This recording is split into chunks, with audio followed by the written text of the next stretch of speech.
ఈ సంస్థలో శిల్పానికి బదులు శిలని ప్రతిష్ఠ చేస్తా అంటాడు. మారుస్తా, విలువ వచ్చేలా చేస్తాను అంటాడు. అది జరిగే పని కాదంటే ఈ అమ్మని సవాల్ చేస్తూ 6 నెలల్లో మారుస్తాను అంటాడు. వాడి బుర్రని ఎలా మార్చాలో అర్థం కావడం లేదు. కాదని ముండికేస్తే వాడి ముందు నేనే దోషిలా నిలబడాల్సి వస్తుంది. అబ్బాయి గారికి తెలియక హామీలిస్తున్నారమ్మా. మీరు తలుచుకుంటే వారి మాట సాగుతుందా? తప్పుడు జాతకాలతో తలరాతలు మార్చి శేఖర్ని నాకు అప్పగించిన వాళ్ళు తారకబాబు ప్రయత్నాలు సాగనివ్వకుండా చేయడం మీకు కష్టమా చెప్పండి? అంతేనంటావా? మీకు అసాధ్యం ఏముంటుందమ్మా? సూటు బూటుతో బెంజి కారులో తిరగాల్సిన వాడిని పల్లెటూరు బయతులా ఎడ్లబండి ఎక్కించిన వాళ్ళు, అక్షరం రాకుండా అనామకుడిగా మార్చిన వాళ్ళు, మీరు బయటపడకుండా పని ముగించేయండి. మంచి సలహా ఇచ్చావు. ఈ క్షణం నుంచి ఆ పనిలోనే ఉంటాను. కాలక్షేపం పక్కన పెట్టి ఈ విషయంలో నా కొడుకు ఓడిపోయేలా, ఈ ఆస్తి మొత్తానికి నా కొడుకే వారసుడయ్యేలా చేస్తాను. ఆ మాట మీదే ఉండండమ్మా. మీ మాటకు తిరుగుండదు. మరి నా సొమ్ము ఇంటికి పంపించే ఏర్పాటు చేస్తా. నువ్వు మాత్రం ఎవరికంటా పడకుండా వెళ్ళిపో. అలాగేనమ్మా.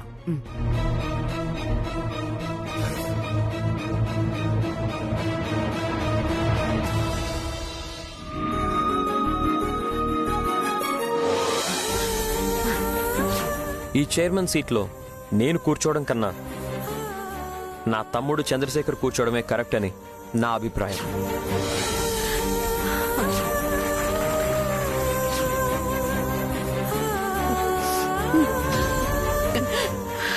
పెద్దమ్మకి వాడు వచ్చిన రోజే చెప్పాను, తమ్ముడిని మారుస్తానని మాటిచ్చాను.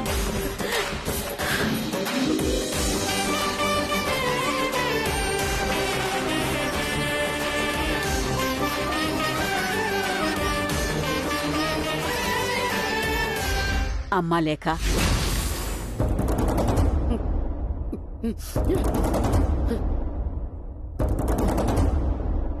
ఆ చూపుకి అర్థం నేను అర్థం చేసుకోగలనులే.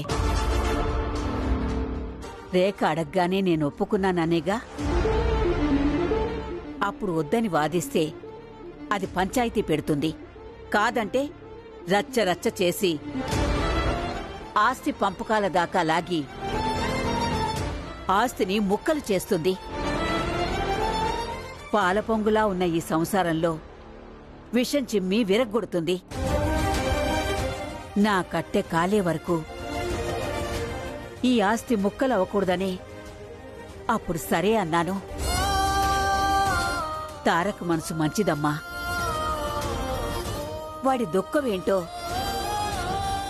శేఖర్ని సాగనంపేటప్పుడే తెలిసింది.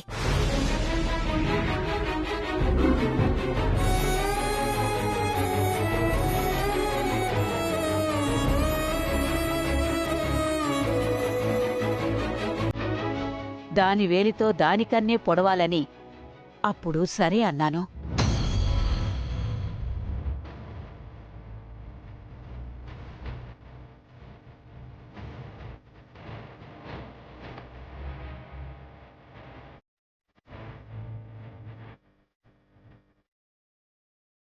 నాన్న తారక్,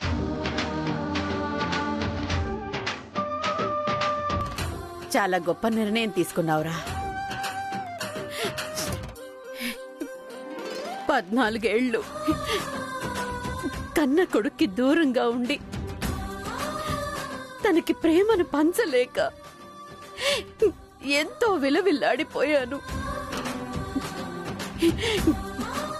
కానీ నువ్వు చాలా పెద్ద మనసుతో మీ అమ్మని కూడా ఒప్పించి వాడికొక గొప్ప స్థానం కలిగించినందుకు నేనెంతో మురిసిపోతున్నాన్రా. నువ్వు చిన్నవాడివైనా నీ గొప్ప గుణానికి నేను చేతులెత్తి మొక్కుతున్నాన్రా.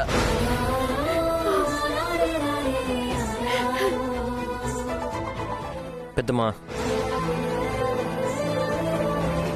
ఆ స్థానం వాడిదే, అందుకే వాడి సొంతం చేశాను. న్యాయం చేశానే కానీ నేనేం త్యాగం చేయలేదు. నాకు చేతులెత్తి దండం పెట్టేంత గొప్ప పని నేనేం చేయలేదు పెద్దమ్మా. నిన్ను చూస్తుంటే చాలా గర్వంగా ఉందిరా. నా ఆయుష్ కూడా పోసుకుని నిండు నూరేళ్లు చల్లగా వర్ధిల్లాలి. తల్లులం వేరైనా తమ్ముడి మీద నువ్వు చూపించిన ప్రేమ నేను ఈ జన్మలో మరవలేనురా. పెద్దమ్మా, మీరు వేరైనా మాది ఒకే రక్తం. రే నాన్న, నువ్విప్పుడు పంచిన ఆనందం నా 14 ఏళ్ల రోదన వేదనని మర్చిపోయేలా చేసిందిరా నాన్న.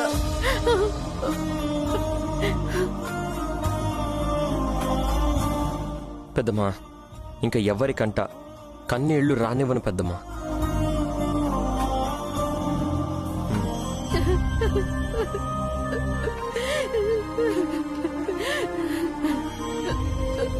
పెద్దమ్మా,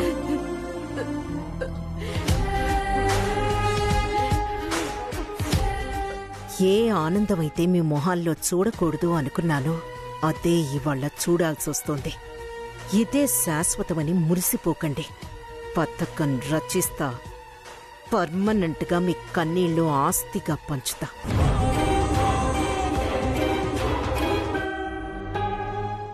ఏంటి అందరూ ఆనందాలు షేర్ చేసుకుంటున్నారా?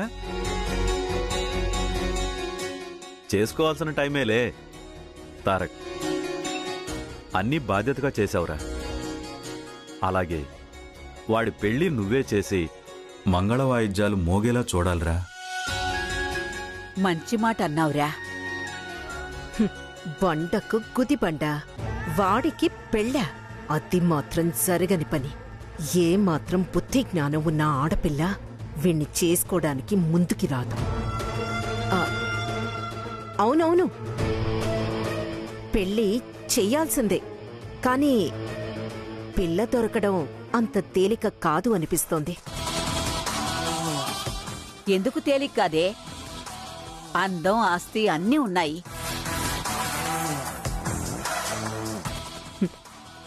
అన్నీ ఉన్నా అక్షరం లేదు కదా.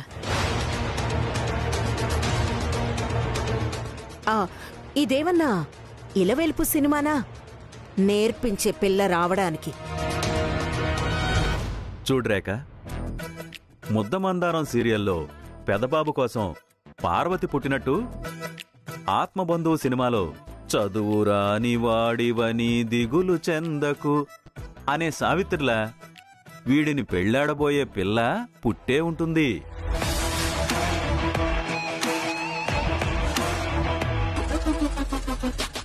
ఎస్, అలాంటి అమ్మాయినే వెతికి తెచ్చి శేఖర్కి కళ్యాణం చేసి తీరుతా. ఆల్రెడీ ఆ అమ్మాయి పుట్టే ఉంటుందిగా.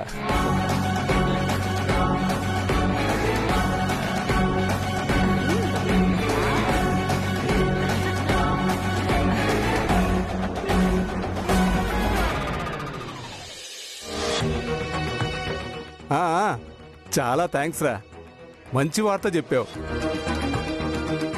నువ్వు ఈ విషయం చెప్పేదాకా నేను టెన్షన్గానే ఉన్నాను. జానకి వాళ్ళకి ఈ విషయం చెప్పి మళ్ళీ నీతో మాట్లాడతాను. ఏంటండి? జానకి, మన ప్రకాశం మంచి వార్త చెప్పాడే. మీదన నచ్చిందని చెప్పాడటనా అబ్బాయి? అదే కదా, అందుకే కదా ఈ సంతోషం. నువ్వు వెళ్ళి స్వీట్స్ పట్రా.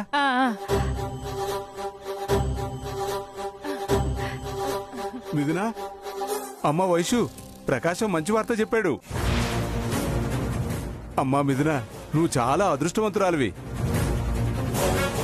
మంచి సంబంధం, అన్ని విధాలుగా మనకు అనుకూలమైన సంబంధం.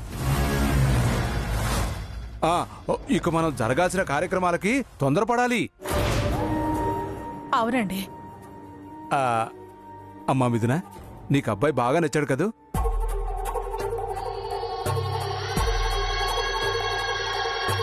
చుక్కలు పెట్టి గీతలు గీకుండా వదిలేసిన ముగ్గులాగా అలా మౌనంగా ఉంటావేంటే?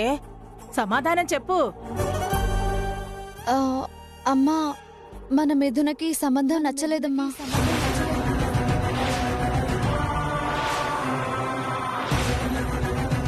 వైష్ణవి, ఏం మాట్లాడుతున్నావమ్మా? మీరు ఆ ప్రకాష్ రావు గారికి ఫోన్ చేయకముందే దీన్ని అడగాల్సింది నాన్న. నచ్చకపోవడానికి కారణమేంటే? అబ్బాయి బాలేడా, లేదంటే ఉద్యోగం మంచిది కాదా? అతనికేం లోపం లేదు. మరి నచ్చకపోవడం ఏంటే? చెప్పవే.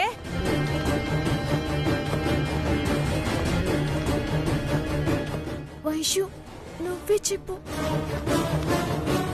నచ్చనిది నీకు, అది చెప్పడమేంటే? అమ్మా, మిథున మరో అబ్బాయికి మనసిచ్చింది.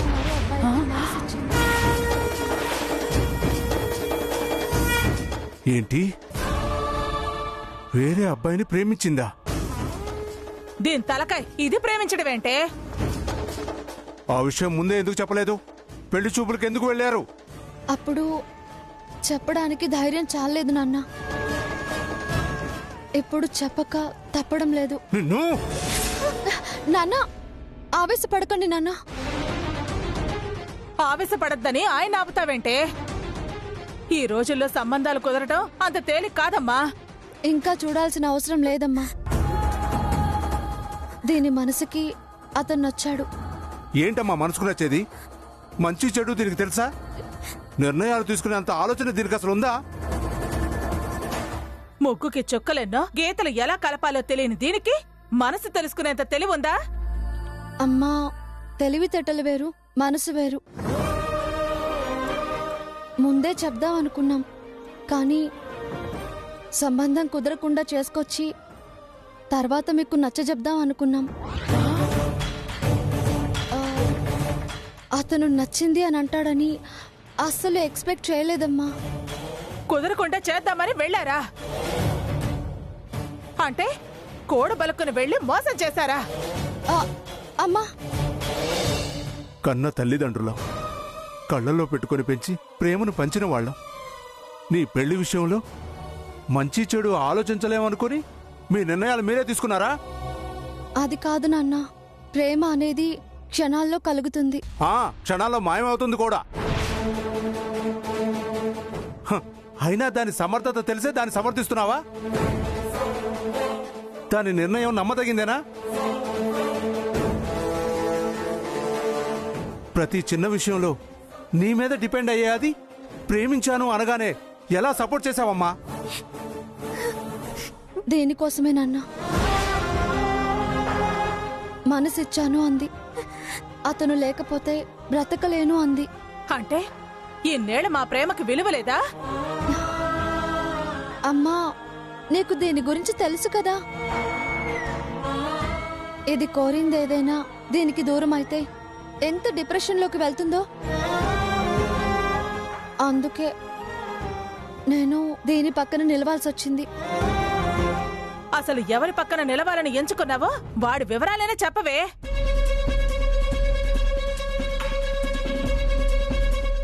ఎవరిని ప్రేమించావో చెప్పు. పేరేంటో ఊరేంటో చెప్పు. కులం ఏదైనా, గుణం గురించైనా చెప్పు.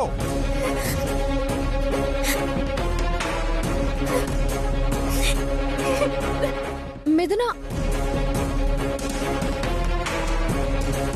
వైషు, నువ్వేనా చెప్పు, ఎవరిని ప్రేమిస్తోంది అది? అమ్మా, అది తెలీదమ్మా. ఏం మాట్లాడుతున్నావమ్మా? అది పిచ్చితనంతో ప్రేమలో పడితే ఆ ప్రేమ నువ్వెలా సరే అన్నావు? వద్దమ్మా, ఈ ప్రేమలు మనసు ఊటాలు మర్చిపోమ్మని చెప్పు. దానికి ఎలాగోలా నచ్చ చెప్పి ఈ సంబంధానికి ఒప్పించు. వెళ్ళవే, వెళ్ళు. వెళ్ళి దాని మొద్దు పొరకి అర్థమయ్యేలా చెప్పు. మంచి సంబంధమే, జీవితాంతం సుఖపడుతుంది. వెళ్ళమ్మా, వెళ్ళి దాని మనసు మార్చు. అది కాదమ్మా. నువ్వింకేం చెప్పద్దే, ముందు వెళ్ళు. ఈ ఫేస్ చూడగానే పుట్టే ప్రేమలు, ఫేస్బుక్ ప్రపోజల్స్ ప్రేమలు కాదమ్మా. వెళ్ళు, వెళ్ళి గట్టిగా చెప్పి మనసు మార్చమ్మా.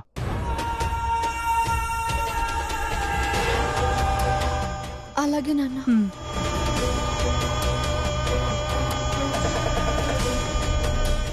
ఏంటండి ఇది?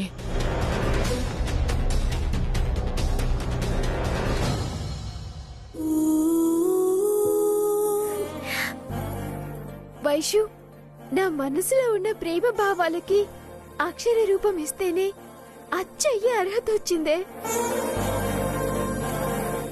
ఆ ప్రేమ అతనితో పంచుకుంటే ఇంకా ఎంత అందమైన పదాలు వస్తాయో తలుచుకుంటుంటే మనసు ఉప్పొంగిపోతుందే.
మిథునా,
ఏం తెలియకుండానే ప్రేమించాననే తిడుతున్నారు కదా. అది తిట్టడం కాదే, తల్లిదండ్రులుగా వాళ్ళకి మన మీద ఉన్న ప్రేమ. అసలు అతని మీద ప్రేమ ఎందుకు కలిగిందో చెప్పు.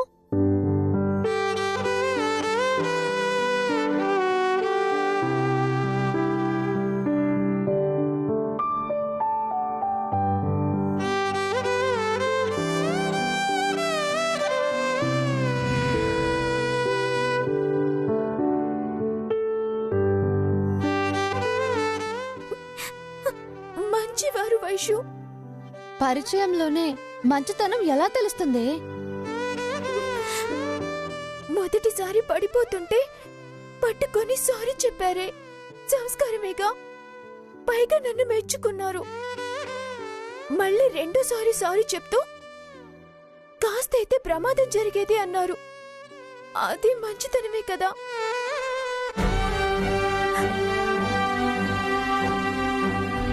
పడిపోతానని ఆలోచించలేదు.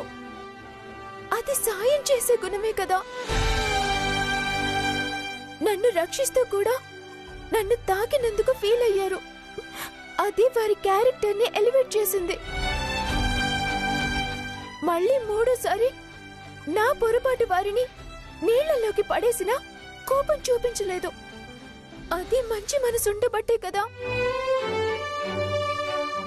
ఈ 3 ఇన్సిడెంట్స్ వారి మంచిని కన్ఫర్మ్ చేశాయే, నా మనసులో చోటిచ్చేలా చేశాయి. ఆ పాజిటివ్ సెన్సే ప్రేమించేలా చేసింది. ఈ జన్మకి నా జీవితం అతనితో కలిసి సాగాలి.